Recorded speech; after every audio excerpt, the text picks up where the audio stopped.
Clip number 823۔ اس clip میں قرآن پاک کی سورہ طٰہٰ کی آیت نمبر 80 سے 82 تک کی تلاوت، ترجمہ اور تفسیر قرآن صراط الجنان آپ سماعت فرمائیں گے۔ بسم اللہ الرحمن الرحیم۔ ترجمہ: اللہ کے نام سے شروع جو نہایت مہربان رحمت والا ہے۔ یا بنی اسرائیل قد انجیناکم من عدوکم وواعدناکم جانب الطور الایمن ونزلنا علیکم المن والسلوى کلوا من طیبات ما رزقناکم ولا تطغوا فیہ فیحل علیکم غضبی ومن یحلل علیہ غضبی فقد ہوى وَإِنِّي لَغَفَّارٌ لِمَن تَابَ وَآمَنَ وَعَمِلَ صَالِحًا ثُمَّ اهْتَدَىٰ۔ ترجمہ: اے بنی اسرائیل، بے شک ہم نے تمہیں تمہارے دشمن سے نجات دی اور تمہارے ساتھ کوہ طور کی دائیں جانب کا وعدہ کیا اور تم پر من اور سلوہ اتارا۔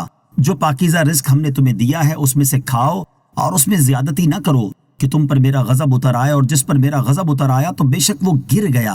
اور بے شک میں اس آدمی کو بہت بخشنے والا ہوں جس نے توبہ کی اور ایمان لایا اور نیک عمل کیا پھر ہدایت پر رہا۔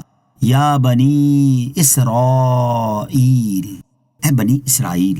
اس آیت اور اس کے بعد والی 2 آیات کا خلاصہ یہ ہے کہ فرعون اور اس کی قوم کے غرق ہونے کے بعد اللہ تعالیٰ نے اپنے احسانات کا ذکر کرتے ہوئے ارشاد فرمایا: اے بنی اسرائیل، بے شک ہم نے تمہیں تمہارے دشمن فرعون اور اس کی قوم سے نجات دی، جو تمہارے بیٹوں کو ذبح کرتے، بیٹیوں کو زندہ رکھتے اور تم سے انتہائی محنت و مشقت والے کام لیتے تھے۔ اور ہم نے اپنے نبی علیہ السلام کے ذریعے تمہارے ساتھ کوہ طور کی دائیں جانب کا وعدہ کیا کہ ہم حضرت موسیٰ علیہ السلام کو وہاں توریت عطا فرمائیں گے جس پر عمل کیا جائے، اور ہم نے تم پر طیہ کے میدان میں من و سلوہ اتارا اور فرمایا: ہم نے جو پاکیزہ رزق تمہیں دیا ہے اس میں سے کھاؤ اور اس میں ناشکری اور نعمت کا انکار کر کے اور ان نعمتوں کو معاصی اور گناہوں میں خرچ کر کے یا ایک دوسرے پر ظلم کر کے زیادتی نہ کرو، ورنہ تم پر میرا غضب اتر آئے گا۔ اور جس پر میرا غضب اتر آیا تو بے شک وہ جہنم میں گر گیا اور ہلاک ہوا۔